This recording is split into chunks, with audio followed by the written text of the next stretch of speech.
Yo creo que perdimos una gran oportunidad. La Otra perdimos. más. No, ¿Otra pero es más que de qué? pero por culpa tuya, siempre. Si siempre es por culpa tuya, Macari. Cada vez que perdemos una gran Ah, oportunidad es por sí. culpa tuya. Está La bien. oportunidad es que vos hubierais prendido el celular, ¿con qué te costaba ahí entre medio de esa piscina, esas piscinas a orillas de playa y la weá? Y hubiera hecho un podcast así, no tener que invitado a Pirincho, que fue una lata, un desastre, Ah, a es la que ese gente es un le supuesto, cargó. hay un supuesto equivocado, que yo estaba en un all inclusive, echado 24/7 en una reposera mirando el mar Caribe desde la playa de Cozumel. Y eso es falso, porque además Es lo justamente que, el día lunes, el ya. día Pero del te quiero decirte podcast, que eso es lo que nosotros creemos, lo que acabas de escribir, y Sí. que le hicimos a su vez sí, creer a los 100.000 auditores y auditoras que cada semana escuchan el podcast. desde antes de la hora del podcast y hasta después, yo me encontraba en una van, ¿ah? En un viaje, porque este ¿Te fue secuestraron como a Mónica González? un viaje con desplazamiento, sin tanto glamour, por supuesto. No, no cobraron, no pidieron lo que pedían por Mónica, pero nadie estuvo dispuesto a pagarlo tampoco, pero bueno. Oye, pero les cuento que ustedes fueron invitados también tácitamente al viaje, porque este viaje surgió como tú te enteraste, Darío. No. Usted, la Cosa Nostra, nosotros la Cosa Nostra. Resulta que a mí me invitó, esto se planificó 2, 3 semanas antes del viaje mismo, Sí. y fue porque me contactó una doctora, una odontóloga, la doctora Cristina Castro, cuya pareja, quien es el guitarrista de Chico Trujillo, Ya. Michael, ha sido fanático de la Cosa Nostra. Te Y quiero, entonces Michael. en sus conversaciones de pareja, ¿no? Le dijo que tenía que conocerme. Y ella me contactó por Instagram. Bueno, resulta que ella devino de odontóloga experta en temas de infancia, ¿no? En astróloga maya. Está dedicada ahora a la astrología maya. Estudió allá en México y todo. Y armó un grupo.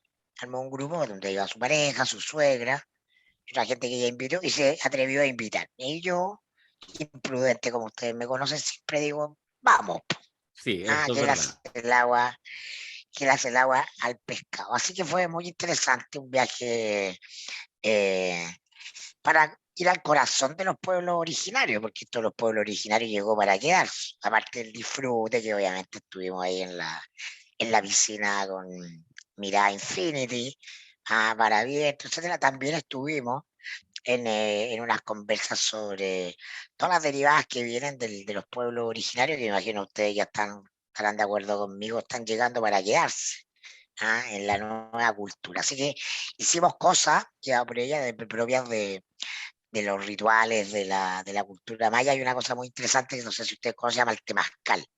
Hicimos un temazcal, ¿no? De real temazcal, además, ¿Te porque mandaste un temazcal en serio? Pero rudo. temazcal es una palabra que viene del mexica. Mm. Entonces, todos los que hacen acá son imitaciones sudacas A de un cuenta. producto de exportación propiamente mexicano, ¿no? Entonces, claro, fue hecho en el lugar correcto, que era una suerte de, de ruca hecha con greda, con los materiales que corresponden, y ahí se practica, no es una cosa que se improvisa. Muy interesante.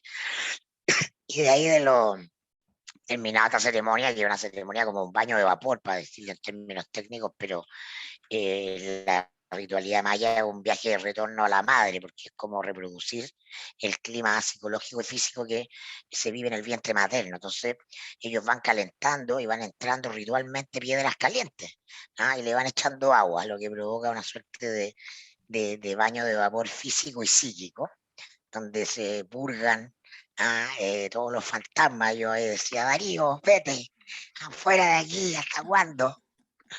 ¿Ah? Eh, Oye, y termina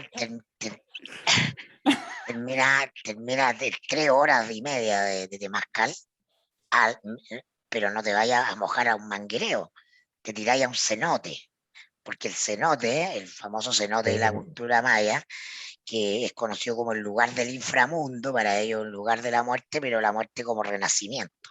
Así que mira, todo muy Y bonito, los con mucho pescaditos te sentido. comen la piel Y los muerta. pescaditos te comen las células muertas, ¿no? Todo perfecto.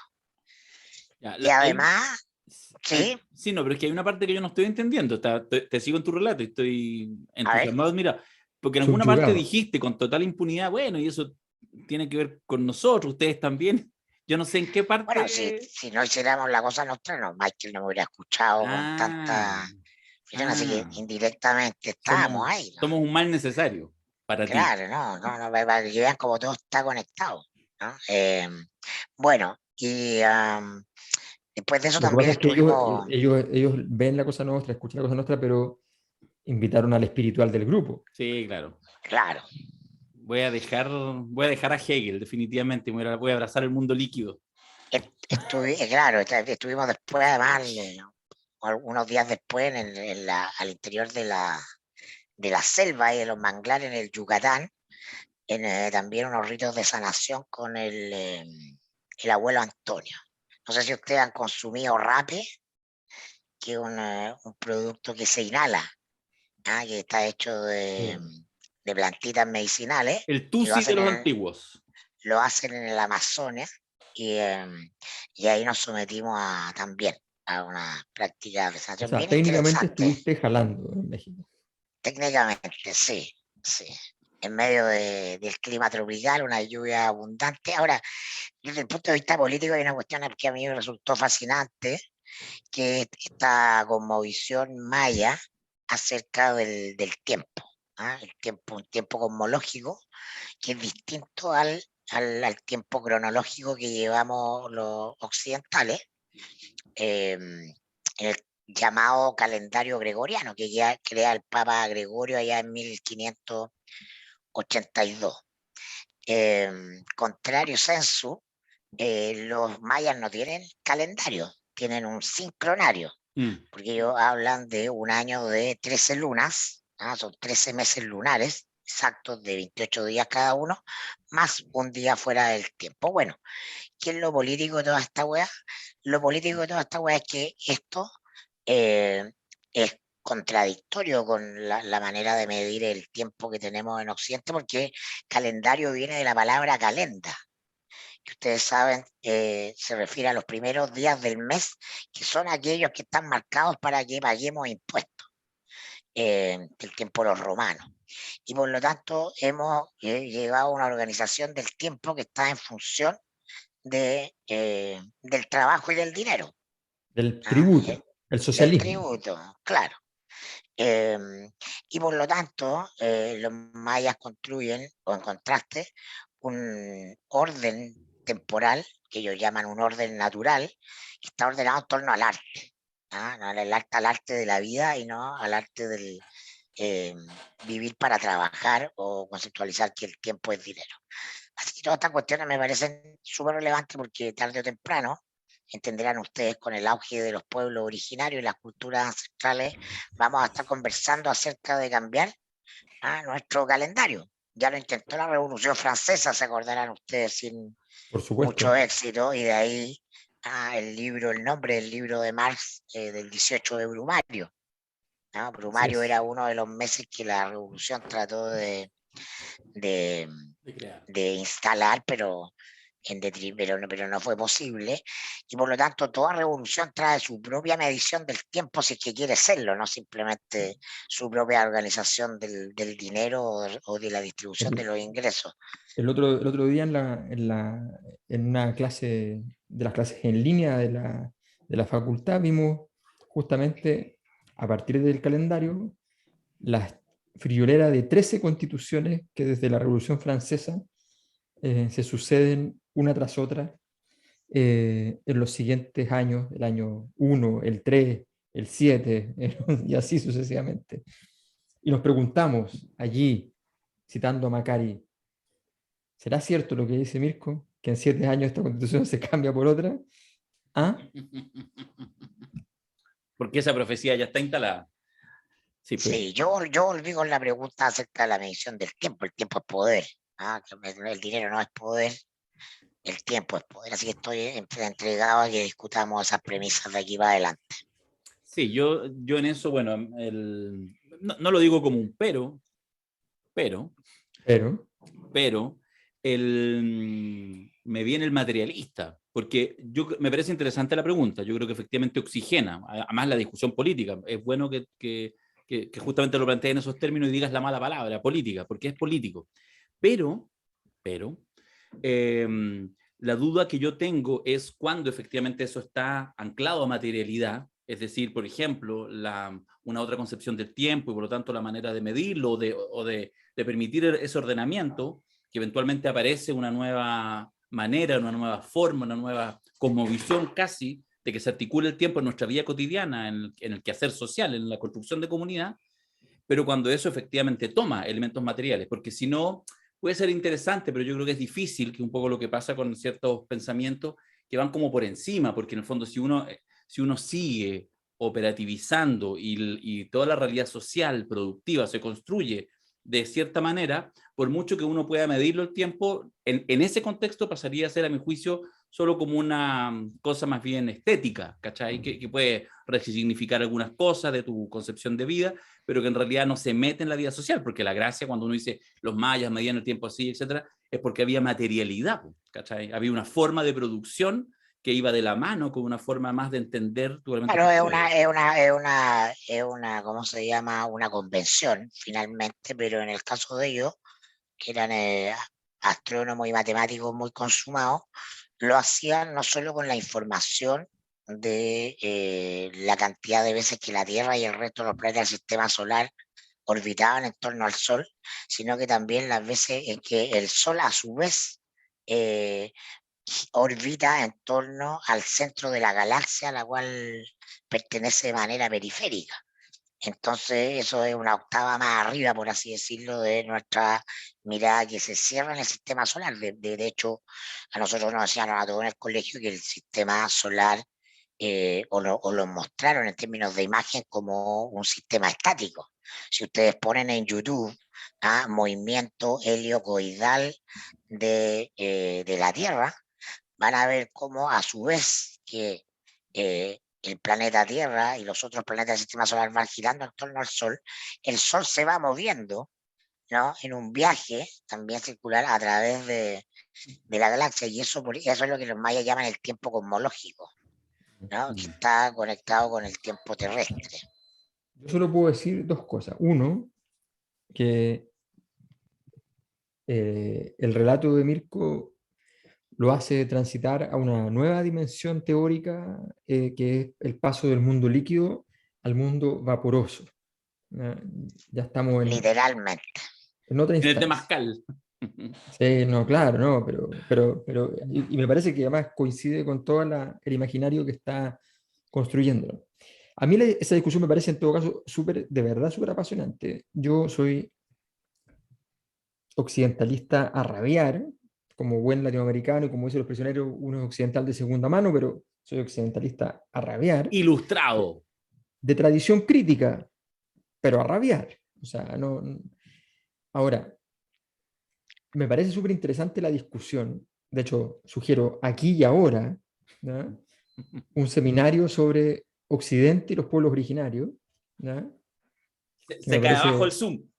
fascinante. O sea, me parece que es así como la disputa, porque allí hay una discusión que no está definida, o sea, y no está definida en la izquierda. No está definida en la izquierda porque en la izquierda se dicen una serie de cosas que son profundamente occidentales, como si no lo fueran, ¿ya?, e inmediatamente se reivindican un conjunto de cosas que son de los pueblos originarios como si fueran coherentes con esas cosas occidentales, que no lo son. Sí. Entonces, es complicado, es una decisión política de gran tamaño tomar en cuenta, porque son paradigmas, no son así como contenidos, ¿ya? Exacto. No es la educación gratuita, ¿ya? Eso es una cosa muy chica al lado de esto. Entonces, creo que esa discusión me parece fascinante y sugiero que nos emprendamos la tarea, terminar este podcast en el silencio de las reuniones de directorio, en la tranquilidad del directorio. Definamos entonces cuándo y cómo haremos un seminario sobre la pelea final, Occidente y los Claro, pueblos la originarios. disputa cultural en el entendido, por lo menos en mi premisa de que es irreversible el avance de las cosmovisiones de los pueblos originarios por todo lo que estamos viendo. Estamos en un momento fundante de algo. No estamos hablando de décadas, incluso de siglos, pero sin lugar fundante de algo. Bueno, tal como la semana pasada estuvimos a punto, lo anunciamos, al final no lo llevamos a cabo, que la gente se pronunciara en redes sociales si Love Pirincho, si quería que Pirincho se mantuviera en la Cosa Nostra, o Free Mirko. Algunos igual engancharon, después había algunos Free Mirko, Sí, Pirincho, había.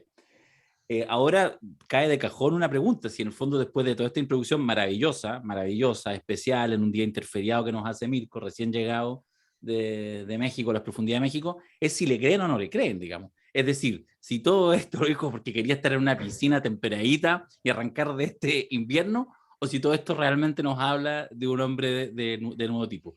Lo dejo ahí, es una pregunta abierta y caliente. Pueden ser las dos cosas, no entiendo no entiendo ese ánimo, el espíritu proletario de Darío, que las cosas tienen que ser sufrientes. Las cosas, los mayores conocimientos son placenteros, ¿no? Muy bien. Ya, bienvenido a Vuelta Macari. Vamos con Gracias, Dabañino, compañero. porque después esto... igual todavía la partecita yo le quiero mandar un saludo al amigo que te invitó y decir que yo también lo quiero mucho. A la doctora Cristina Castro y a su pareja Michael. Michael y Cristina, yo los adoro, los quiero muchísimo, aunque Nosotros todavía no los tenemos, conozco. claro, tenemos que contarles que nosotros tenemos, de hecho, una membresía que se llama Michael. Michael, sí, y podemos conversarla allá donde usted me mande, ahí en Temazcal. Yo lo espero afuera, eso sí, porque si no me puede dar un ahogo, pero lo espero afuera con un mezcal. Ya, Dabañino, haz lo tuyo.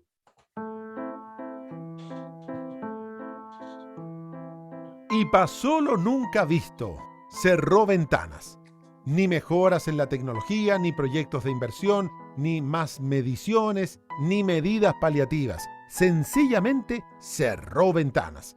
Más de 30 años sabiendo que la gente respiraba pura mierda y ninguna medida resolvía el asunto y, de repente, ¡zas!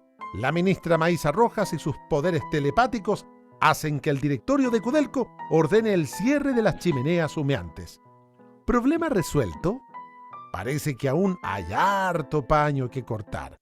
Empleo, inversión, sostenibilidad, otro lugar para las chimeneas. Ahí se las dejo a los padrinos mágicos del análisis político. Aquí comienza La Cosa Nostra. Caliente. Tengo susto con este tema. Parto diciendo el tiro. No, pero ¿por qué? ¿Por qué? Me parece razonable el susto, porque la izquierda en esto queda como jamón del sándwich. Darío, el sindicalista, queda en el jamón del sándwich. El comunista, el excomunista, queda en el jamón del sándwich. Están, como decía muy bien Alberto anteriormente, la izquierda se enfrenta a los dilemas emergentes ahora ya no en la parte teórica, sino en la práctica. La vieja idea de el eje trabajo, el eje obrero, el eje conciencia de clase, el eje de reivindicaciones sectoriales, como alma de la izquierda en el siglo XX, frente a estas nuevas racionalidades, cruje. No es casual que los partidos que estén crujiendo con esta medida muy, muy del corazón de Boric, de la Maisa, ¿no? del mundo medioambiental más convencido, el PS y el PC estén crujiendo en este minuto, porque ahí están sus votos, ahí están sus discursos, ¿no? Oye, pero los compañeros del sindicato, Pero no están importa que cruciando no el PS importa y el si PC. yo he ¿Sí? escuchado Ya, yo no. de ese mundo, sí, distancia, parlamentario, va a haber de todo, por cierto, pero no, son lugares donde por Sí, algunos parlamentarios. por redes de poder, se allanen naturalmente. No, se está protegiendo la pega en Chile, ¿no? El dirigente sindical, el que articula el voto adentro de la fábrica y el que es capaz de endosarle a algún parlamentario, a algún alcalde, algún apoyo, un lote de 50 votitos, 100 votitos, la asistencia a un acto, todas esas cosas están aquí en entredicho, porque finalmente la pega del dirigente sindical es cuidar la pega, ¿no? Para eso le pagan. para la cara de los que hubo, activé el botón paro, porque es la herramienta para defender la pega. De eso se trata, ¿no? En eso terminó, a mi juicio, de manera lamentable y triste el quehacer sindical chileno. Es una expresión de lo que yo denominaba el sindicalismo estilo Good. No hay capacidad de una reflexión crítica, no hay capacidad de acompañar un proceso irreversible como el de Ventana Irreversible hace mucho tiempo, ¿no? Porque es un mundo que no se actualizó, no pasó, no ha pasado por los temas de innovación, no ha pasado por los temas de inteligencia artificial, no ha pasado por los temas de cambio climático, está pegado en el manual del dirigente sindical del siglo XX chileno, ¿no? Instalado en el eje capital-trabajo, exclusivamente. Sí, yo creo que si ustedes se fijan, hubo un momento hace un par de meses que se empezó a instalar en la prensa internacional. Yo no lo vi nunca en la nacional, tal vez me equivoque, el concepto del Chernobyl chileno, por la bahía de Quintero Puchuncaví. Cuando yo lo vi por tercera vez, estaba leyendo las noticias y estaba con mi esposa al lado y le dije, con esto ya no tiene opción. O sea, hay que tomar Línea de decisiones flotación. políticas. Claro, ya no se puede. O sea, el Chernobyl chileno es comunicacionalmente una genialidad para poder destruir toda posibilidad de una solución intermedia. Yo creo que el gobierno hizo políticamente lo correcto. Es probable que técnicamente hayan otras soluciones. Es probable que hayan soluciones, entre comillas, más coherentes incluso con su propio ideario, que es una combinación de viabilizar una cosa con la otra, la ecología con el desarrollo, en fin, es cierto. Pero la línea de flotación se había caído y se sigue cayendo. Se sigue cayendo porque la línea de flotación no es solamente, o sea, la solución de que, dado el escenario, el que tiene que cerrar es el público, es una solución que no ennoblece a un gobierno de izquierda. Mientras no se toque, en el fondo, ritualmente, el interés de los privados en la zona, y que efectivamente ha sido parte importante del proceso de contaminación, mientras no ocurra eso, entonces el gobierno va a seguir entrampado, porque en el fondo la decisión, cuando tú apuestas por el todo, no existen todos parciales. Si el gobierno hubiese dicho, se suspende la operación de ventanas por 2 años, mientras se toman las medidas técnicas para que funcione, se relocalizan los trabajadores, se les mantiene sus beneficios y volverán cuando termine, eso es una historia. Pero el cierre de ventana es otra historia. Entonces, y ese todo, como todo, voy a decir una ultra redundancia, como todo en política, lo que le pasa es que se expande. O sea, no hay posibilidad de que una medida que de gran tamaño, que abarca una unidad completa que ha sido protegida históricamente, que se la ha defendido de todas las maneras posibles, no es manera que eso no se proyecte alrededor. Porque viene la pregunta obvia, ¿y por qué no el del lado? ¿Y por qué no el del otro lado? Si el Chernobyl chileno es una interacción de varias empresas que están en la zona.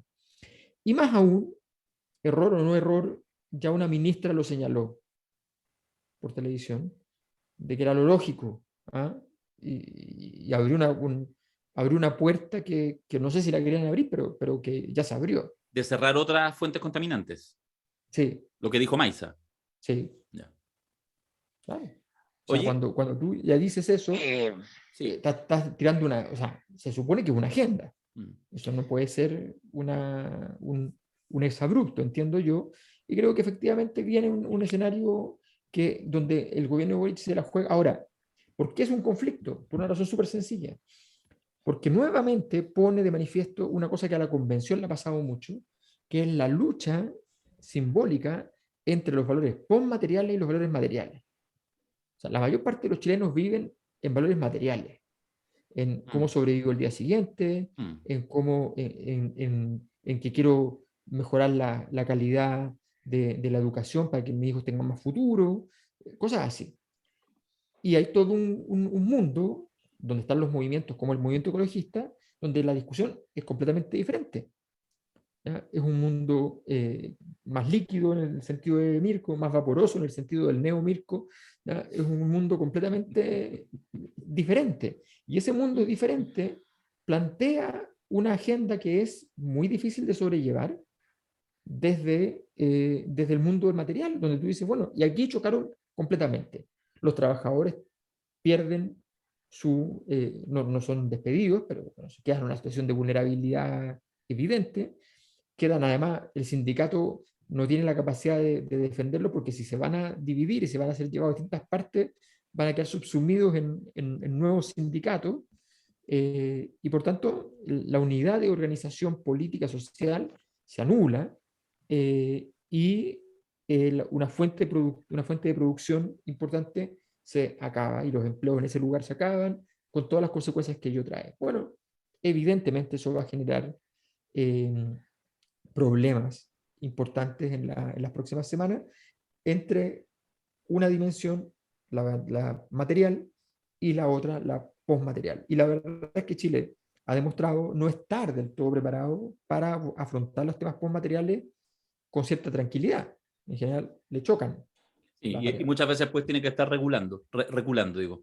Yo, a ver, hay un tema, yo creo que tiene varias aristas y creo que en sí misma es pertinente conversarla, discutirla respecto a lo que pasaba, un poco haciéndome cargo del hueveo inicial de Macari al Rogerío siempre saliendo al baile. Pero yo creo que, y está súper importante y tengo aquí un par de ideas en la cabeza que quiero compartir, pero después, así obligo a que hagamos una vuelta más, porque no puedo dejar de señalarlo, me parece demasiado interesante y en esta pasada, desde mi perspectiva, asumiendo que me siento cercano al gobierno, puedo aún a los 100 días decir es mi gobierno, aunque no haga ni una hueá que yo haría, digamos, pero esta es de las que totalmente, y ojo, que tiene aristas, insisto, y que las voy a plantear y que creo que no es blanco y negro y creo que todo lo que tú quieras. Pero hay momentos, ok, yo estoy de acuerdo incluso con los cuidados que nos señala Alberto respecto a estas cosas más de carácter simbólico, panderial, etcétera, que tienen ciertas complejidades, pero de verdad, cuando uno ve un tema que los últimos 30 años, no digo más, básicamente porque antes del retorno a la democracia estos temas no estaban, nomás porque la discusión era dictadura-democracia, pero es un tema que emerge en la agenda del 90, o sea, insisto, viene de antes, pero ya el 90, es de los temas que inaugura la democracia, no es un tema de nuevo tipo, no es un tema que ahora, mira, después del fin al lucro, ya en la última década, los temas así como... El año 93 parten los primeros estudios oficiales sobre la contaminación en la zona. Y lo más relevante que eso, la televisión, el reportaje de Canal 13, que es del 90, no el 91, 90, del 90, ¿cachai? Que se ha viralizado mucho ahora y que cada cierto tiempo se ha viralizado. Si cualquiera de ustedes, nosotros quienes nos está escuchando, yo le hubiera pedido ahora, hace 5 años, hace 10 años, o en 5 años más, hágame el top 10. No, el top 5 de las zonas de sacrificio en Chile, Quintero Puchuncaví, y por lo tanto el tema Ventanas, la escuela de la Greda, que nos ha acompañado, pero hace décadas, ¿cachai? Entonces yo creo que es un tema de esos que tiene tal calado, y ahí me parece fantástico lo que ha pasado. No conozco la trastienda, no tengo prostituta idea. Lo único que sí sé es que efectivamente ya en el comienzo del gobierno, hace un par de meses atrás, ya en el ámbito, en minería, en medio ambiente, ya estaba Ventanas y el tema, digamos, de la fundición. Y que en ese minuto lo que por lo menos yo logré pesquisar, ver, es que efectivamente la idea era la clásica, inyectar más recursos para mejorar, ¿cachai? Para bajar los niveles de toxicidad, etcétera. Invertir en tecnología limpia. Patear el problema para adelante. Es que ese es el punto. Mira, capaz que llega un técnico y te dice, no, mira, con tanto no sé qué, y puede haber, igual que, mira, en Hamburgo hay una refinería, o sea, una fundición y no sé qué. Está medio charcha mi internet. ¿Estás con problemas de señal? ¿Estás con problemas de señal, Darío? Sí, soy yo. Pero no importa, mientras estoy hablando yo no hay problema porque se graba igual. Ustedes no escuchan nomás, es un detalle. Bueno, pero lo que quiero decir es que la capacidad, yo creo, de justamente no marearse, yo le agradezco, quiero hacerle un queque aquí al presidente de la República, supongo que a la ministra sobre todo, al presidente Codelco, mira, menciono a 3, Máximo Pacheco, Maiza Roja, Boric. 3 actores que son distintos, ¿cachai? Que llegan, que comparten, pero que son distintos. Ya. Perdonen la desconexión, cabrón. Volvimos después de un minuto. Bueno, lo que digo es que me enfoco en primero en 3 personajes súper distintos, ¿cachai? De hecho, Máximo Pacheco, o sea, cómplice de todas las cosas que han pasado los últimos 30 años. Pero llega a la solución. ¿Y sabéis qué? Habríamos sabido si hubiera habido tensión interna. No hubo tensión interna. Por eso yo creo que dice bien Dabañino, poderes telepáticos de la ministra. O sea, llega, mira, fíjate que esto fue una duda, recuerden, que uno tenía en las nominaciones del gabinete ministerial, y de hecho lo enfocamos bastante en Maiza Roja, por toda su trayectoria, y uno dice, bueno, en realidad capaz que sea la primera que salga del gabinete, porque si te invitan a participar de una fiesta, y después cuando llegáis en realidad no estaban todo lo que te prometieron, esas son las típicas salidas de un gabinete. Y pasa muchas veces, llega gente con buenas intenciones, pues dice, para esta weá, para hacer lo mismo, no me llaman a mí. Y al menos en esta pasada, estamos recién partiendo, efectivamente hubo piso. Tanto así que no hemos sabido, y si no en la tercera ya nos habríamos enterado, alguien lo habría contado, que no hubo mayor ruido. Es decir, se toma la decisión y se entiende que hay que ir a un elemento que sea capaz de construir realidad simbólica. Yo lo que digo en esta primera entrada nomás al tema es que no me imagino un lugar que tenga mayor capacidad en el tema medioambiental, en el tema productivo, de generar esa necesaria energía para que vengan otras cosas que son las que probablemente sean más relevantes en términos de política medioambiental. Es probable que haya otras fuentes de contaminantes más complejas, pero era indispensable asumir el costo, porque así tú también tenés el culo, la capacidad, los pantalones, ¿cachai? Para ir después a los privados, pues, porque diste muestra de que no vaya a tener 2 miradas distintas. Yo creo que lo que pasó con el tema Ventana abre un mundo de posibilidades, y eso dependerá mucho de que se haya estudiado el plan en detalle y que no estén en un mes más o en 3 semanas más reculando, porque en realidad la weá no era tan así. Yo creo que eso obviamente es una noticia. Ahora, yo estoy completamente de acuerdo, pero déjame hacerte un matiz que no tiene que ver con el fondo, tiene que ver con el análisis de los personajes. Me gustó el análisis sobre Pacheco. Me interesa fundamentalmente la siguiente perspectiva. Sé empático con Máximo. Sé empático.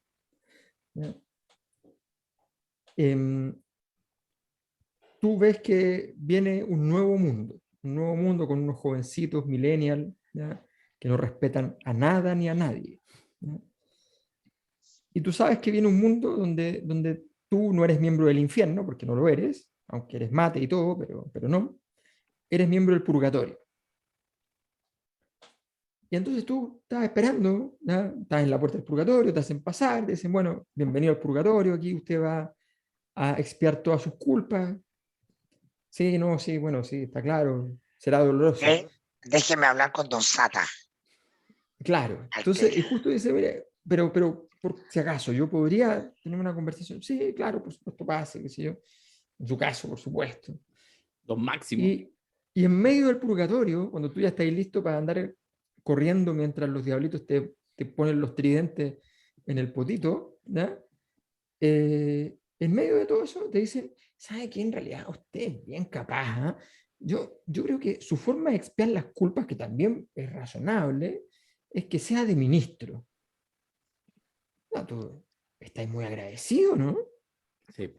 Si era una persona decente, hay gente que no es decente, pero una persona decente, ¿ya? Dicen, oye, pero qué buena perspectiva. O sea, en el cielo hay gente que no es ministro, y yo en el purgatorio, de ministro. O de presidente, o de presidente del directorio. Claro, es que en el fondo me refiero a plenipotenciario, alguien que está con un mandato de la presidencia directo.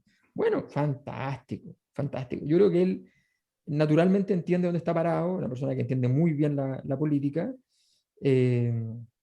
Recordemos que es un laguista acérrimo y que en esta pasada nos ha metido en los intríngulis laguistas, no ha dicho una palabra, no ha pronunciado nada que pueda ser tomado, porque entiende que está en el purgatorio y que está en una muy buena posición en el purgatorio. De hecho, en realidad, la mejor posición probablemente de todo el purgatorio. Pero ¿ustedes creen que esta jugada le va a resultar al gobierno? O sea, que efectivamente la van a analizar en un año más y estuvo Sí. bien tomada y Yo logró creo que crear por lo menos no va a significado. ser un costo. No, no va a ser un costo. Pero es un tema político hoy día exclusivamente porque los trabajadores de Codelco anuncian un paro. Es decir, vamos a ver la fuerza y la magnitud de ese paro. Ahí está la contradicción entre lo viejo y lo nuevo. Si no fuera por ese paro, si el mundo sindical hubiera dicho, ya, bueno, sí, está bien, era lo que había que hacer, lo lamentamos mucho, no habría, ya habría pasado el momento y estaríamos al otro lado. Pero hay que ponerle Pero, atención al paro, mm, o sea, no. pero es un poco Pero van a injusto lo que negociar. decía Mirko. Ah, Es un poco injusto, encuentro yo, porque yo estoy de acuerdo, creo que lo han hecho mal, ¿cachai? O sea, creo que la salida, y lo que uno ve es eso. O sea, pero perdón, las zonas de sacrificio, Quintero, Puchuncaví y todo el resto, no se producen porque efectivamente sea un mundo laboral que se resiste. Hay un mundo empresarial, o sea, no es por gracia de obra, ¿cachai? De los trabajadores pero en la unidos que práctica, se ha pero mantenido. ellos se están oponiendo ahora. Sí, pues, Cuando el llega mundo alguien, laboral es el cuando, que está tomando la bandera. claro, no, Por no, es supuesto, la, por no, eso. no salió la sofofa a decir, no, por favor, no. Sí, es que yo no sé si ahí está Y lo el nuevo y lo gobierno y viejo. ah, Yo creo que ahí no está lo pero nuevo y lo respecto viejo. el mundo, ese mundo sindical o esa lógica del mundo sindical, a mi juicio, es lo viejo, porque no es capaz de elaborar, de comprender que ya la estrategia, no es el paro para oponerse a esto, Mm. requiere un plan B. Y tú ves una puesta en escena, una estética, una discursividad que es la clásica. No saben qué argumentos dar, porque todos los argumentos les salen malos, para decir la única verdad es que ellos están defendiendo las pegas de los que han echado. De eso se trata. Mm. ¿Ah? Mm.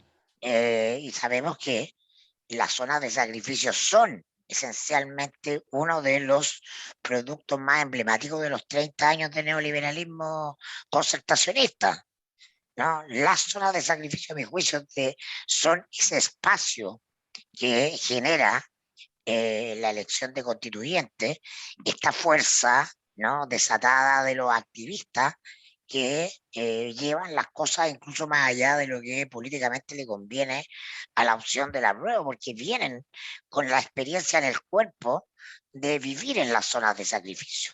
Entonces fueron excluidos de la política transaccional, fueron excluidos de la negociación, no obtuvieron nada durante 30 años, les cayó encima todo el peso del sistema, ¿no? Un Estado organizado para la depredación económica del medio ambiente, y son ellos los que están ahí los que lo sintieron en el cuerpo. Claro, alguien dice, oye, estos gallos de la convención están enojados, por eso están pasados 10 pueblos, pero ¿por qué están enojados?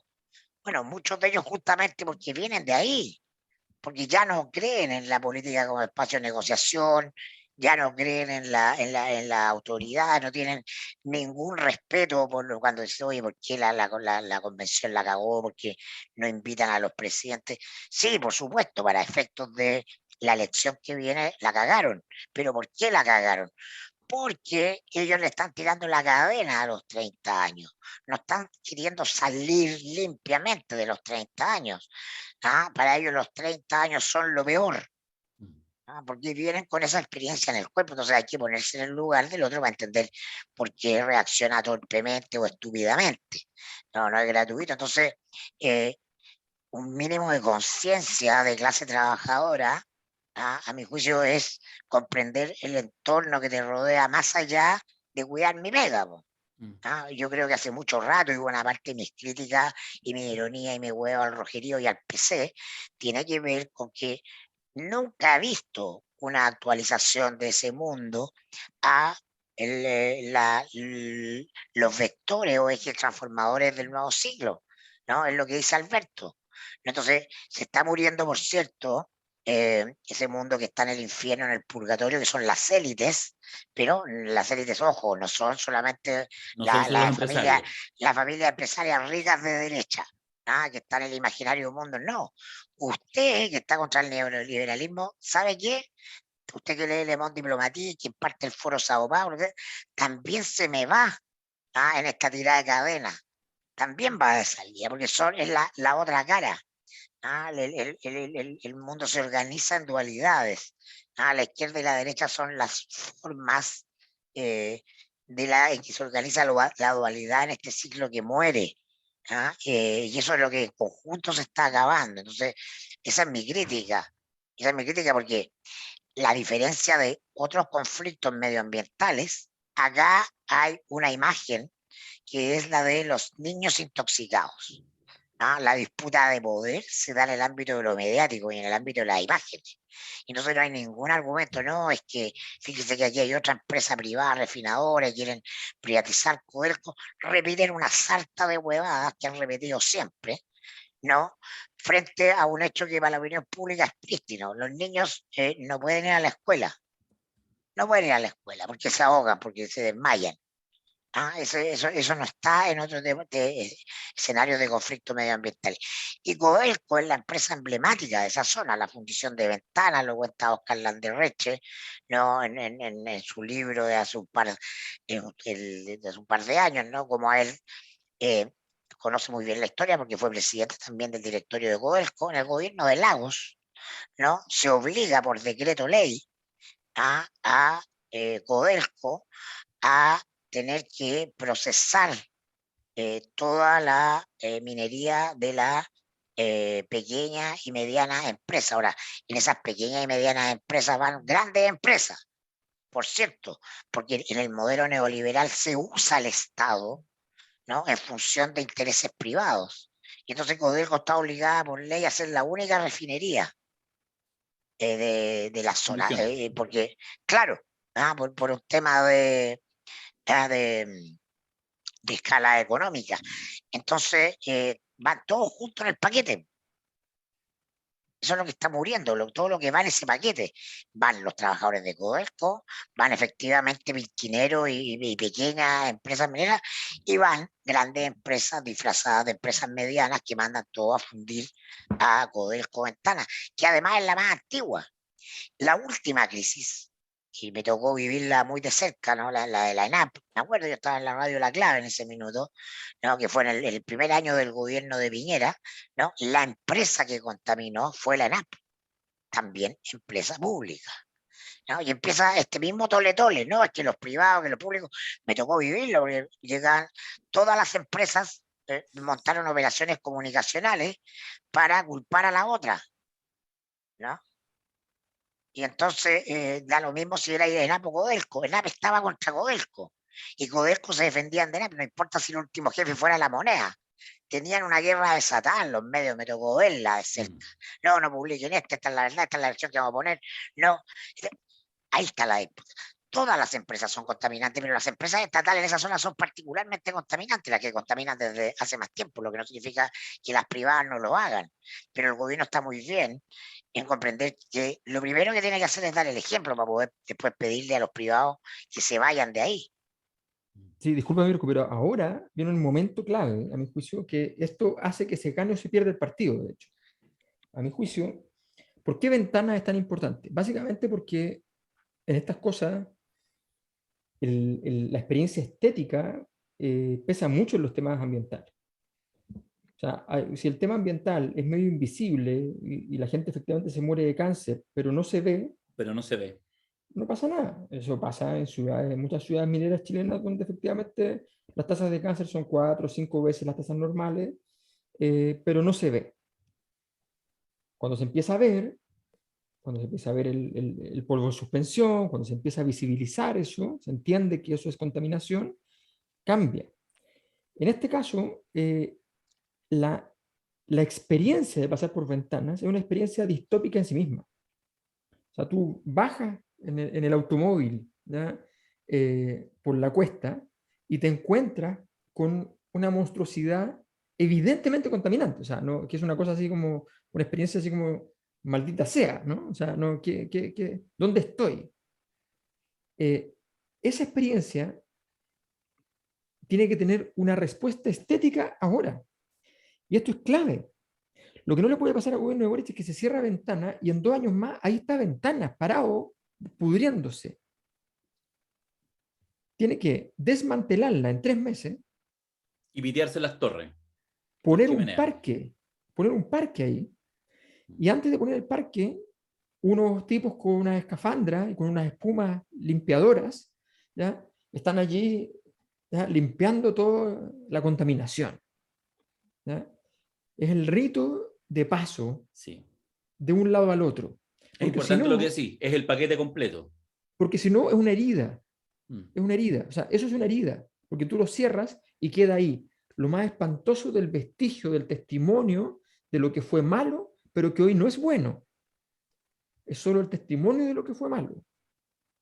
Entonces tienes que convertirlo, tienes que transformarlo.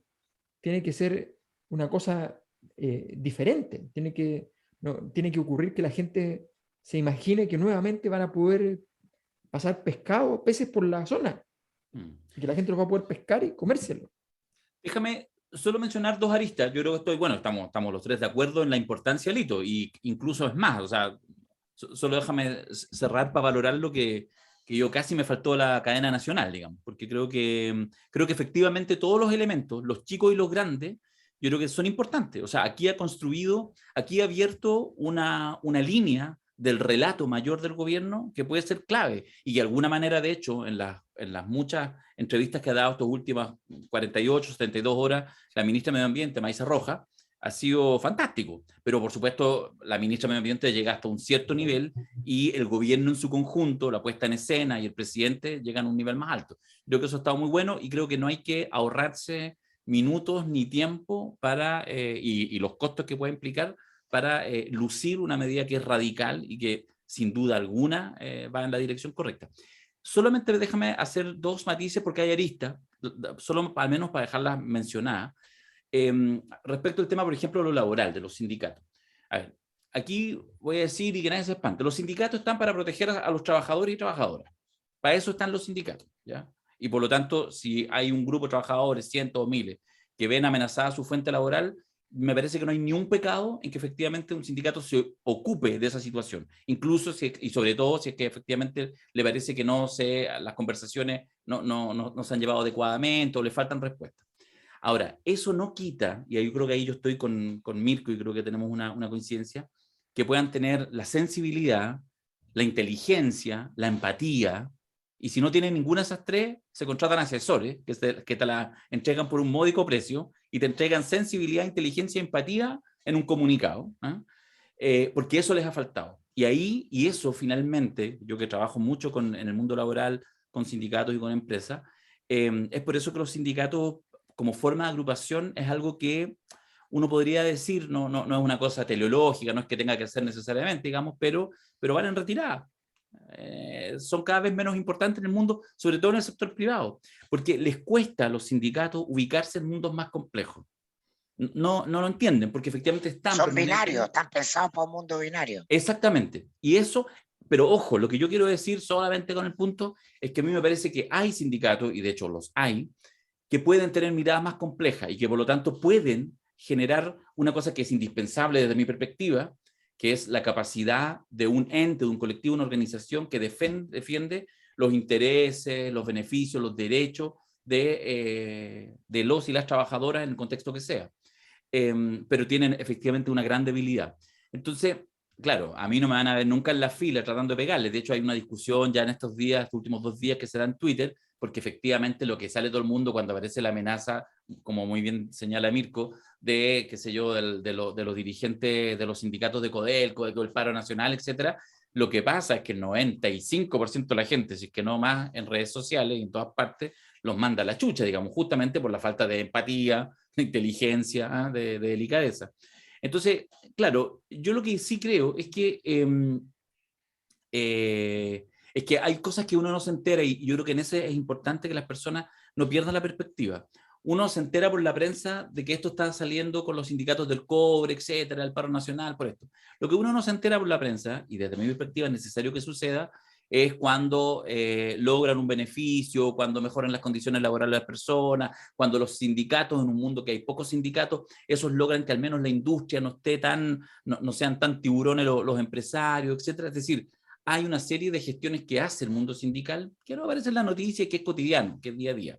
Ahora, cuando los dirigentes sindicales perdidos en ese día a día piensan que lo de ventanas es una cosa más y que en realidad lo laboral, las fuentes de empleo son las que mandan, bueno, es lo que decimos que están perdidos. Y la otra lista, sí, dale. Sí, una cosa sobre eso. Yo creo que es súper importante ese tema, A ver, eh, comparto los matices tuyos, solamente le agregaría un par de cosas. Yo diría primero que efectivamente la capacidad de comprender que, a ver, primero, es muy simple. En Chile, los sindicatos del mundo minero en particular han logrado efectivamente aumentar el porcentaje de participación de las rentas de los trabajadores en ese mundo de manera significativa. Y esa es su tarea y lo han logrado. ¿Ya? Y si la gente va y dice, mire, a mí no me parece bien que los mineros ganen tanto, ¿ya? La pregunta es por qué otras industrias de un tamaño muy importante en Chile, con menos trabajadores, no son capaces, y con menos gastos operacionales, no son capaces de pagar los sueldos del mundo minero, más allá de que tienen utilidades enormes. Entonces, y ahí entonces hay una fortaleza de esos sindicatos, hay que decirlo con con todas sus letras. Ahora, esa insensibilidad respecto al resto del país es relevante. Y seguramente si la hubiesen tenido les habría costado un porcentaje de ese crecimiento del salario. Pero es relevante, porque llega un momento en el cual tú no tienes efectivamente el apoyo de nadie porque perteneces entonces a una especie de clase monstruosa que no es ni la clase dominante ni los dominados. Perteneces a un tercer estadio que gana como los dominantes, pero no tiene ningún poder.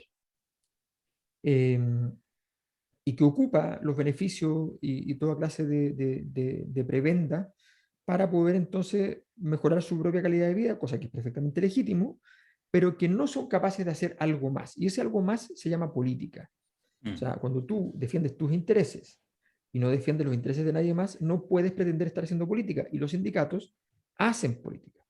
Entonces, esa pata no es menor. Lo que están haciendo ahora a mí me parece más parecido a las protestas de los taxistas contra Uber, ¿ya? Que otra cosa. Los taxistas contra Uber salieron a protestar adentro de los taxis, generando tacos, ¿ya? Para que la gente los odiara más. Para que los odiaran más, ¿ya? Eso fue mundial. Como fracasó en Nueva York y en París, lo hicieron en el resto del mundo también, hasta que todos fracasaran, ¿ya? Fue una cosa gloriosa, ¿ya? El mejor ejemplo de estupidez humana nunca antes visto. Repetido, repetido, repetido. Repetido, repetido, repetido. Fracaso tras fracaso, todos optaron por la medida que se fracasó. Bueno, en ese contexto, sin humanizar nunca la situación. Yo conocí a un taxista que se había hecho taxista porque había nacido su hijo con problemas físicos muy importantes, andaba en silla de ruedas finalmente, luego de muchas operaciones, y él entonces tomó la decisión de ser taxista porque así podía trabajar y llevar a su hijo a la Teletón. Y cuando apareció Uber, su ingreso bajó 200, 300 mil pesos y naturalmente su vida cambió radicalmente para mal y no era posible. Entonces, eso es una lesión que efectivamente introduce una dimensión moral en la discusión. Pero nosotros vivimos en una discusión en la cual los taxistas van y dicen voy a hacer la prueba de fuego, voy a tapar el tránsito y como ocurrió, morirá una persona en una calle, ¿ya? En medio de nuestra locura. Bueno, eso es lo que pasa. Entonces, efectivamente, tengo la impresión de que la conducta es una conducta irracional y está desenfocada. Y quiero dar un dato. Ustedes decían, es binario. Yo les voy a decir, es peor que eso. Porque si es binario es porque los sindicatos se quedaron, digámoslo así, se quedaron en la época de Marx. Pero no, les voy a decir una cosa que es mucho peor. Alguna vez, en nuestros procesos de investigación con mi equipo, con Carla Zócar se nos ocurrió que estábamos asociando variables a todo el proceso de crisis desde el 2011 en adelante.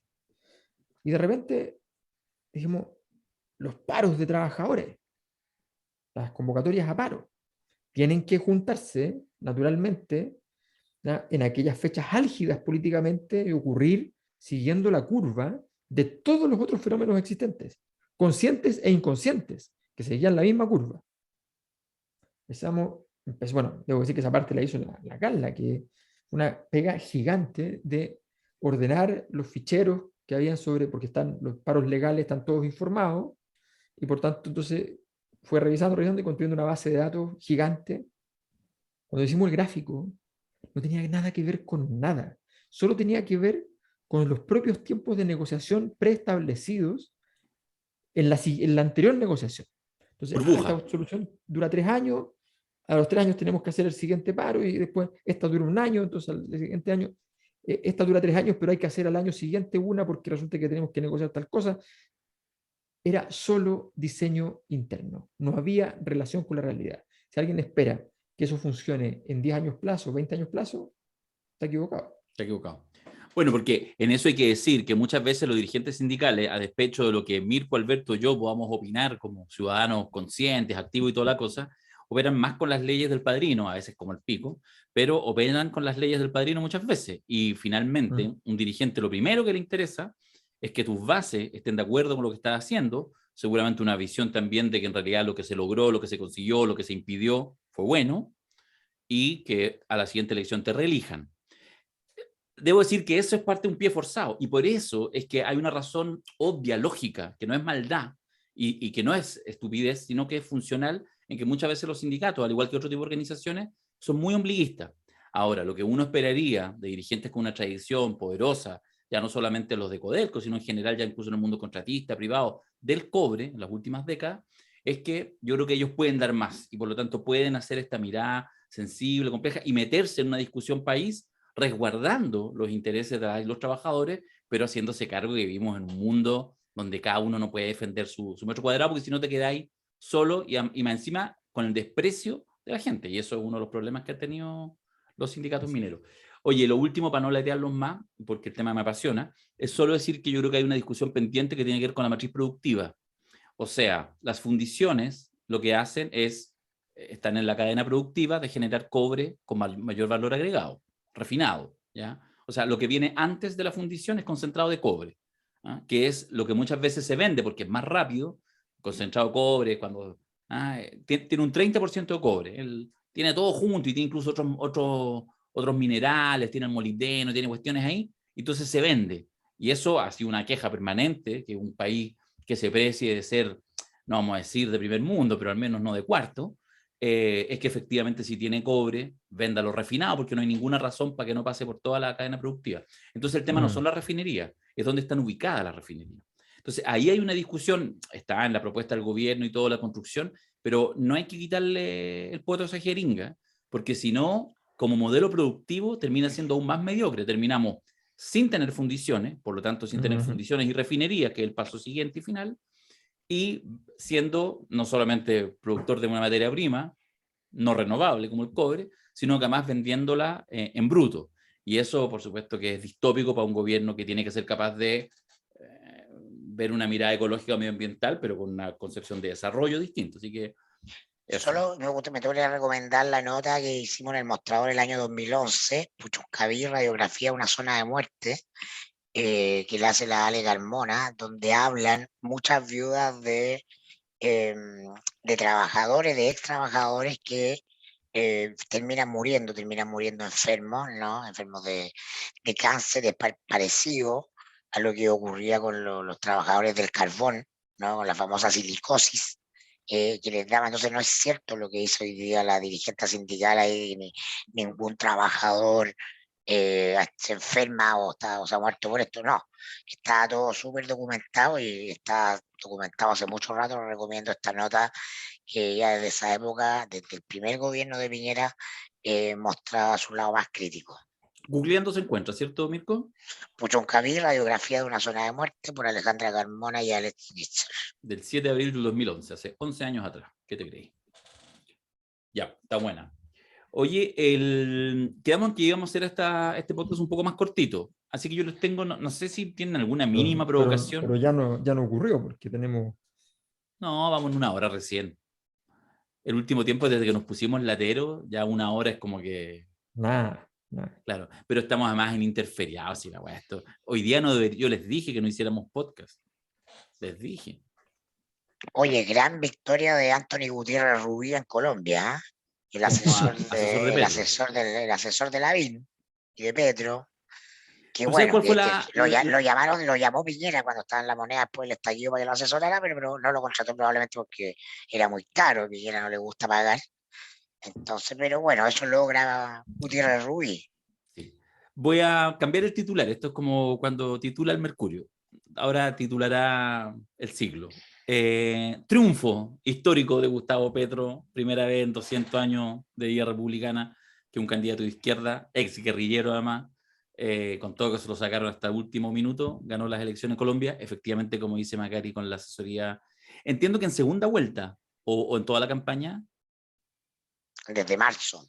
Ah, ya. Desde marzo que está con... Sí, porque hicieron una jugada, bueno, lo hemos conversado un par de veces acá, yo he seguido muy de cerca, dentro de lo que se puede, digamos, las elecciones de Colombia, ya incluso en la anterior y en la anterior, y conozco a Gustavo Petro hace más de 10 años, de que era alcalde de Bogotá, conocía parte de su equipo, en fin, de su equipo en el ámbito cultura, no de primera línea, pero como de cerca, cachándolo cuando todavía era un don nadie, para uno desde lejos, y, y de verdad que fue súper interesante unas movidas que hizo en segunda vuelta, donde él, la virtud que hace, básicamente su vida, más de los 4 años que estuvo alcalde, ha sido parlamentario, senador. Y entonces, y a Petro le gusta, él de hecho es como medio fome, habla lento, no sé qué. Mira, es bien Guillermo Tellier, es de los que habla como con fundamento, no se da ninguna pauta, es tranquilo y no sé qué, y tiene clarito en la cabeza lo que va a decir, y habla largo, no sé qué. Entonces me fome en eso, y por lo tanto tiene una distancia. Él Petro es frío como un pescado, ¿eh? El Rogerio y que se hace la idea así, ay, hermanito Petro, frío como un Digo, pescado, como el viento, peligroso como Marx. peligroso como Marx. Y lo que hicieron en segunda vuelta es que no hizo ni un discurso, casi ningún acto, porque en eso había estado construyendo, creciendo, y creció en las primarias y toda la cosa, sino que lo que sacaron con cámara, y con cámara así ordinaria, transmisión en vivo, Kuma, pero así calle La Balsa, vamos al Amazonas, nos juntamos con una familia, y sacó un rendimiento. Bueno, toda esa estrategia de Gutiérrez Rubí. Sí, sí. Oye, Ahora, sí, ojo, una Alberto. cosita muy corta. Sí, no, Creo que Levo es bien Colombia. importante decir que hay una razón fundamental para que gane Petro, y que era la razón política por la cual, independiente de que los números no daban, parecía lógico que pudieran dar finalmente para Petro, porque había una razón política para eso. La razón política fundamental es que el, el acuerdo de paz colombiano fue muy mal manejado, ostentosamente mal manejado por la derecha. Es decir, no lo respetaron. Que se dividió. Que se dividió. O sea, Pero más al bien dicho, quedó dividirse, fuera el presidente Santos, que venía de ese sí, mundo y quedó casi como aislado, y la derecha volvió a ser muy de derecha. exacto. Y esa división generó que el acuerdo de paz se hiciera y no fuera real. Por lo tanto, eso generó crispación y una posibilidad de retorno a una situación de conflicto álgido. Y eso evidentemente a la ciudadanía normal, a la gente normal le molesta mucho. Y por tanto, la solución de un ex guerrillero que ha hecho el camino político y que llega a la política a hacer política es la solución más razonable para poder efectivamente salvaguardar el proceso de paz. O sea, el acuerdo de paz fue ostentosamente mal manejado, porque además si no quieres llegar, no llegas. O sea, no hay ningún... Pero recordemos que en medio de la ceremonia inicial del acuerdo de paz, en el momento en que se está haciendo, pasa un avión, presumiblemente norteamericano, de guerra, por encima de la ceremonia, sin que estuviera en agenda, sin que estuviera en tabla, sin que hubiese sido informado, y da la señal supersónica, con un ruido ensordecedor, de que han ganado, de que han triunfado. Y la gente no quería ese mensaje. Quería un mensaje de un acuerdo de paz en la cual se cerraba un proceso histórico de Colombia y se cerraba con ambas partes siendo capaces de avanzar un acuerdo. Esa es la razón fundamental por la que Petro ha llegado. La derecha no supo manejar ese momento, y eso tiene que ver con las confianzas sociales, con la capacidad que tú tienes de manejar una confianza social que te han dado el resguardo de un patrimonio que es un acuerdo, y no lo fuiste capaz de honrar. Oye, ¿queréis comentar algo de Petro? ¿No? Sí. No, quiero Ya. comentar otra cosa. Dame 3 segundos entonces. Solamente decir 2 cosas, mostrarles una a los que lo están viendo en YouTube. Lo tuiteé, pero quiero compartirlo con ustedes, porque a veces cuando uno alega acá en Chile, con razón, de la manipulación de los medios de comunicación, etcétera, y que efectivamente uno los ve y es como bien, comillas, evidente, cierre comillas, porque lo que quiero mostrar es cuando en otros lugares están pero a kilómetros luz, ¿eh? Porque acá tú decís, claro, entonces, ¿por qué publican tal cosa, tal candidato y no de tal otro? No se habla de tal tema. Ok, sí, todo lo que sabemos. Pero en Colombia, compadre, es otra cosa. El día viernes, la revista, como de más prestigio, de mayor circulación semanal, el día viernes, 2 días antes de la elección, se despacha la siguiente portada, la revista Semana. ¿Mm? Y entonces, a las elecciones, pone frente a frente la cara de Petro con el otro, con Rodolfo Hernández, ex guerrillero o ingeniero. ¿Ah? Porque uno es ingeniero, Petro es economista, pero en realidad, ¿para qué le vamos a poner el título? A uno le ponemos el título profesional, a otro le ponemos ex guerrillero. 2 días antes de la elección de segunda vuelta. O sea, bueno, fue un pequeño escandalillo, pero estos son los medios serios. ¿Ah? No, esto, digamos, bueno, eso es lo que quería decir. No es el libero. Tremendo. ¿Ah? Se No, fue supone que no es tremendo. el libero. Tremendo. Pero, no, Tremendo. pero es súper legítimo porque es una línea editorial.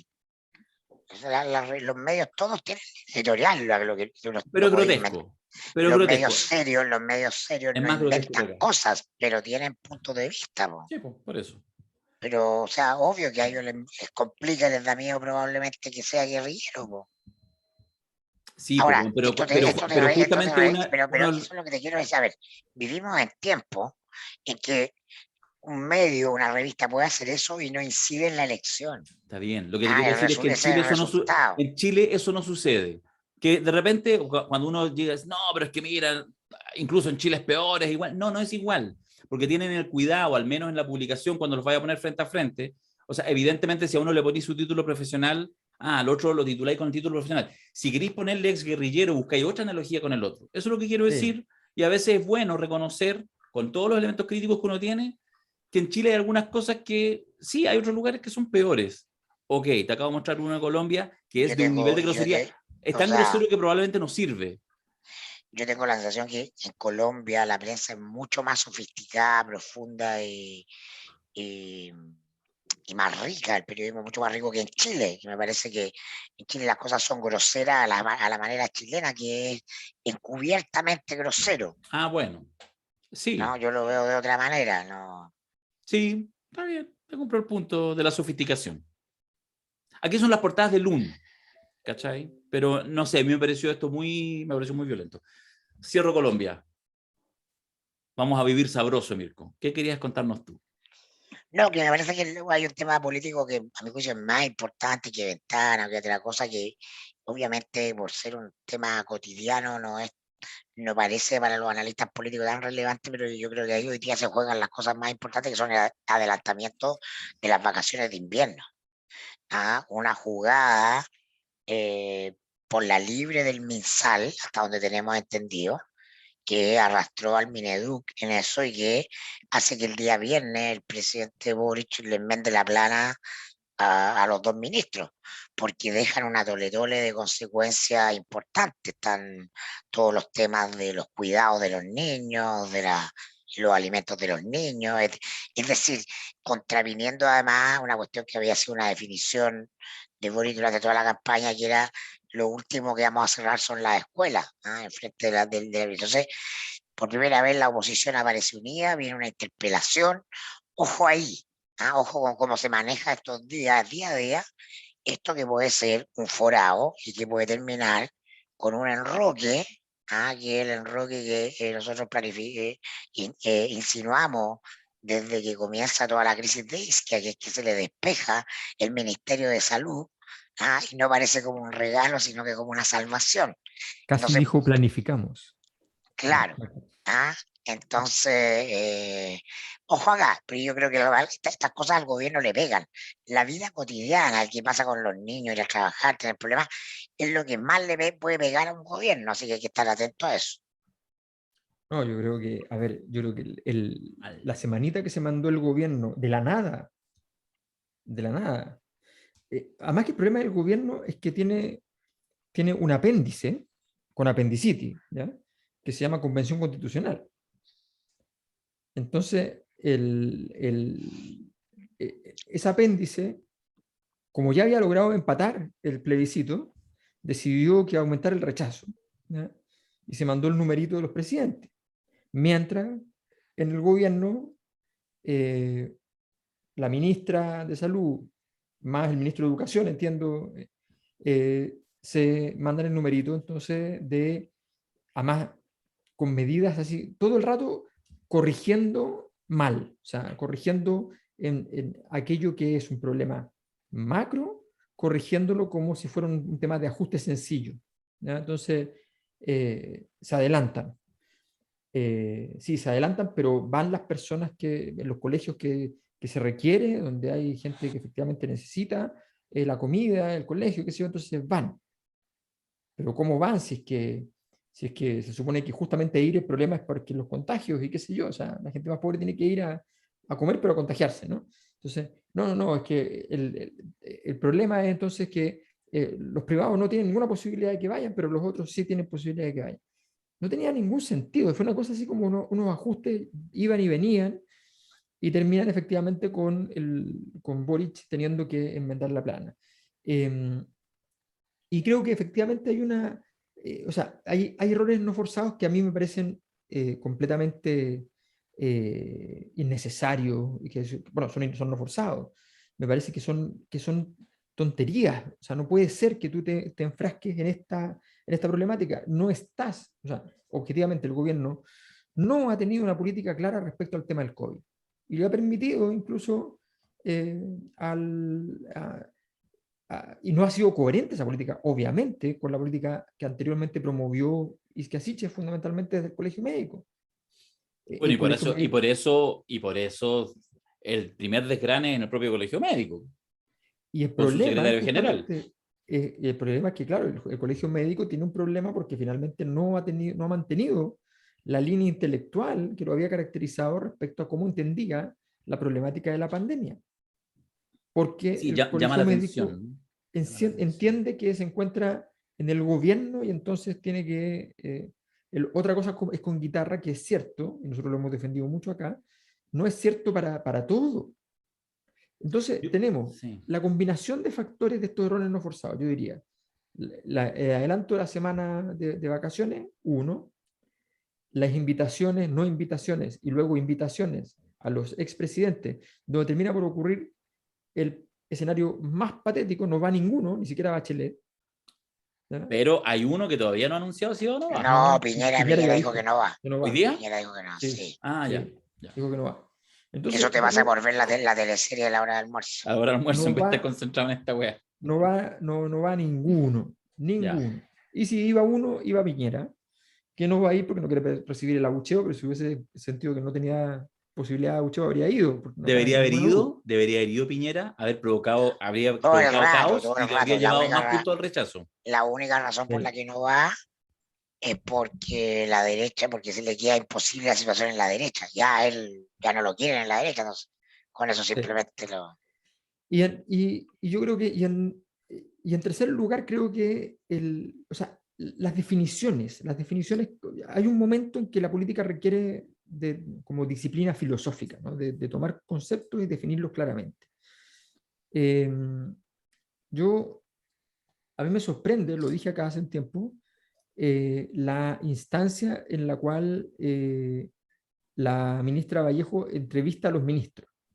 Y ahora se llegó al punto de que se entrevista al presidente. Bueno, a mí me parece que eso es, si acaso tiene algún rendimiento presente, que lo desconozco, me parece discutible, si acaso tiene algún rendimiento presente, me parece evidente que no tiene ningún rendimiento futuro y por el contrario, es un problema a futuro. Mayola lo Carlos Peña. Yo estoy completamente de acuerdo con la columna de Carlos Peña. No leí la columna, pero vi el debate que sí, no, yo estoy completamente de acuerdo. O sea, es que, además, cuando vi que estaba entrevistando a los ministros, ya dije, esta cuestión no puede ser. O sea, porque en el fondo, además, vulneras una relación que estás construyendo con los medios de comunicación. Y además, eso en términos tácticos y estratégicos. pero en términos de conceptualización, estás impostando un rol que no es verdad. No es verdad que estás haciendo, obviamente, o sea, a ver, para decirlo en simple, es un llame ya.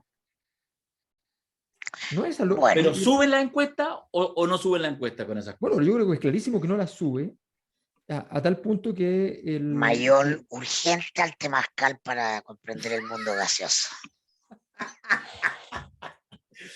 no tengo ninguna duda de que el mundo vaporoso puede terminar en gaseoso. Sí, no, mira, a mí me pasa lo mismo, si lo reconozco, ¿para qué te voy a basurear mayor? Me pasa lo mismo, me pasa aquí, mira, voy a ponerme la mano así como Gasco. Me pasa acá también, digo yo, ¿por qué están haciendo esa weá estos millennials de mierda? Pero, Porque es muy millennial, pues, weón. sí, pero tengo la duda. Ahora, efectivamente, no lo sabemos, tenéis que construir algo con eso, porque si no, porque igual en la pasada te bajáis del pedestal un par de escalones, y eso es complejo. O sea, no es llegar y que te movís para todas partes. Obvio, Tiene un obvio, sí, riesgo. los Tiene un escalones, o riesgo. sea, a ver, perder el sentido de autoridad en un gobierno es muy delicado. Le pasó a Bachelet las dos veces y fue lo que catapultó sus fracasos políticos, teniendo todas las condiciones, todas, mucho más que los actuales, para poder sobrellevar una situación, teniendo todos los datos a su favor, teniendo todo el carisma a su favor, no lo pudo porque perdió efectivamente el principio de autoridad. Entonces, efectivamente, hay un problema en ese tipo de terreno. Pero insisto, o sea, a ver, lo de la Convención Constitucional, yo les cito eh, un texto que le escribí a Darío hoy día. ¿Ya? Eh, no me acuerdo cómo era textual, pero lo voy a decir. La Convención Constitucional efectivamente puede ser capaz de lograr la destrucción del capitalismo. Y lo notable es que capaz que sea también, tenga la capacidad también de destruir el anticapitalismo. O sea, es una máquina, es un arma de destrucción masiva. Parece que no es el texto que te pedí, Mayor. Vamos a hablar después de esta. No, no, ese no es el texto que me pediste. No, ese no es el texto que me pediste. Ah, ya, Eso es otra beta. ya, ¿Ya? está bien. Es el Estoy en lado ello. B, el lado B. Estoy en ello, estoy en Ya, ello. ok, No, yo gracias. entiendo, no, si yo, a ver, yo insisto, el, yo voto apruebo. El problema es súper simple y apruebo con todas las ganas de que efectivamente esto funcione. Pero el problema es el siguiente. De verdad, no ha ocurrido todavía que tengan conciencia de que efectivamente podría ocurrir un Brexit. O sea, es posible que todavía, llevando 3 meses con todas las encuestas diciéndote, pierdes por mucho, pierdes por poco, pierdes por mucho, pierdes por poco, pierdes por mucho, pierdes por poco, ¿no? No, todavía no lo ves. O sea, perdona, deja interrumpirte en eso, porque enfoquémonos, pongámosle nombre.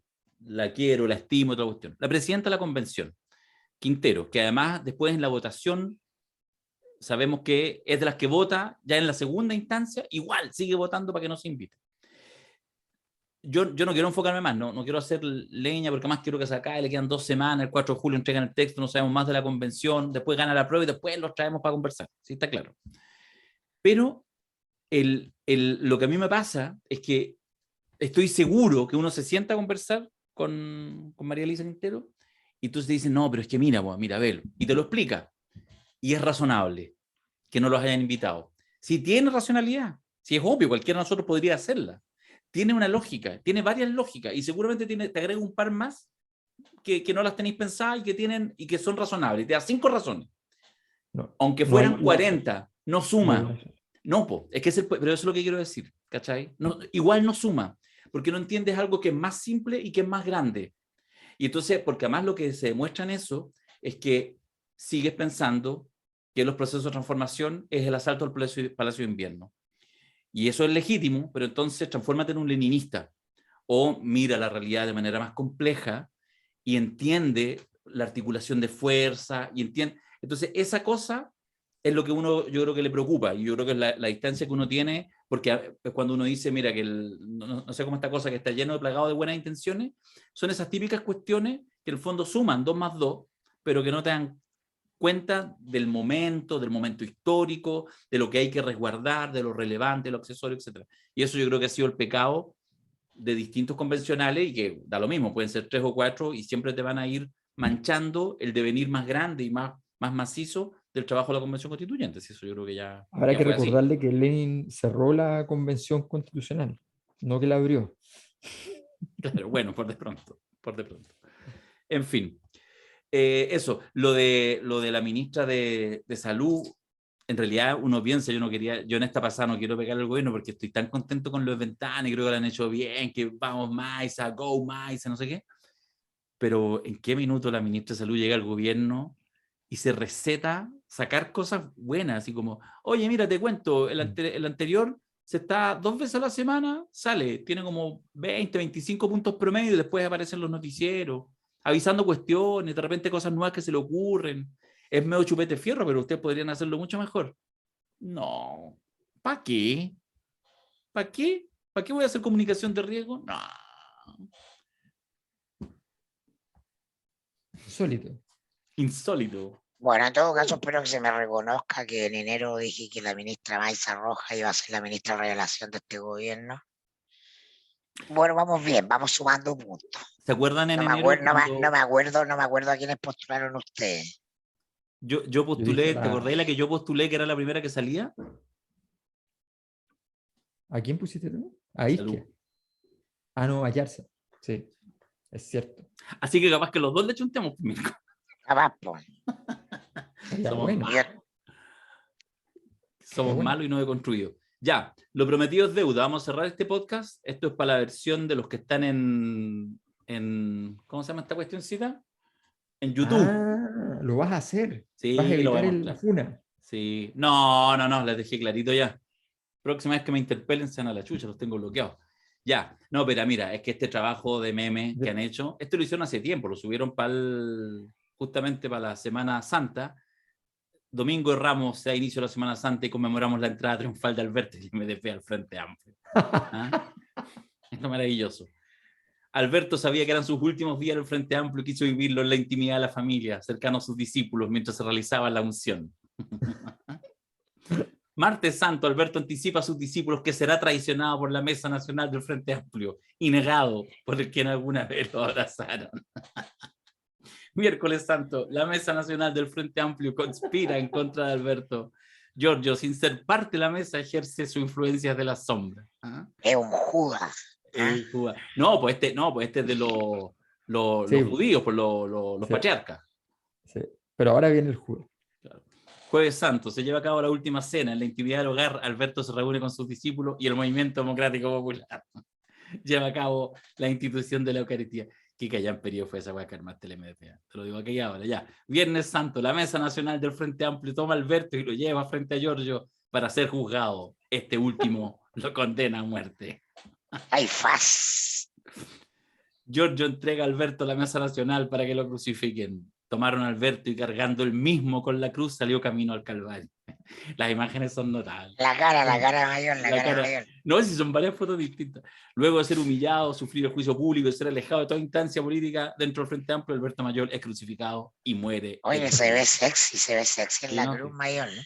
Está buena la cruz, sí. Darío, su apóstol más fiel, lo acompañó hasta el último minuto de su agonía. La posición con la manito aquí. Sábado Santo, después de haber muerto en la cruz, Alberto es bajado de ella con la ayuda de sus discípulos más cercanos. Desclaven a este conche su madre. Alberto es llevado al sepulcro. Una vez dejado en este lugar, comenzará su descenso al infierno.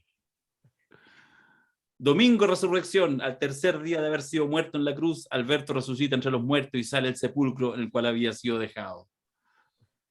Se dirige donde estaban sus discípulos para dar la buena nueva. Darío, incrédulo de que ha resucitado entre los muertos, procede a tocar las heridas. Ay, la wea estúpida. Durante 40 días, aquí nos falló la Biblia, esto es una interpretación libre, pero bueno. Durante 40 días Alberto estuvo haciendo apariciones frente a sus discípulos y en ella les dio a conocer las 50 leyes del poder, libro en el cual se plasman su enseñanza. El día 40 se lleva a cabo la ascensión de Alberto al reino de los cielos. Y Alberto dijo: donde 2 o 3 se reúnan en mi nombre, ahí estoy yo en medio de ellos. Darío 18:20. El apóstol Darío, el más fiel de todos, le fue concedida la tarea de esparcir las palabras de Alberto. Se ha mantenido siempre fiel a su enseñanza y vive con humildad y alejado de la vida ostentosa. Y aquí el mejor meme, a mi juicio, de toda la secuencia. Otros, mientras tanto, vieron un vacío de poder y decidieron tomarlo. Así lo hizo Mirko, actual sumo pontífice de la iglesia albertiana. A diferencia de Darío, quienes componen esta iglesia llevan una vida de lujos y riqueza. El apóstata, perfecto. Está perfecto, es correcto. Pero existe la profecía de la segunda venida de Alberto, en ella se dice que regresará a la tierra, pero para que esto suceda, Darío y sus seguidores y la iglesia de Mirko deben aprender a convivir en paz en base a la reflexión. Por esta razón, Mirko y Darío crean un podcast y se reúnen a conversar en torno a las 50 leyes del poder. Hay quienes dicen ser capaces de oír la voz de Alberto durante transmisiones, otros dicen haberlos visto aparecer en pantalla, pero todos finalmente están a la espera de que Alberto vuelva algún día a caminar entre nosotros. Fin. Qué maravilla, ¿eh? No, la weá es un cómic, la weá es un cómic. No, Yo no la había cagó. visto. Esta es la cuenta, dice la captura de pantalla ahí. Este es el Alberto Mayonesa, hay varios más, pero ahí los pueden seguir en Instagram. Y sería primera y última vez que los menciono en nuestro podcast. Pero está bien, valía la pena. Ya, Era cabros, buena. Era buena. salió terrible largo el podcast, iba a ser corto. Me voy a mi vida de lujos y riquezas. Yo me voy a mi vida ascética. Voy a prender la estufa, pero bajito. Pero que no, claro, para que sepa que por lo menos respetéis la dieta. Po. Hoy he bajado, conchetumare, ¿te fijabas? Ya, chao. Chabela.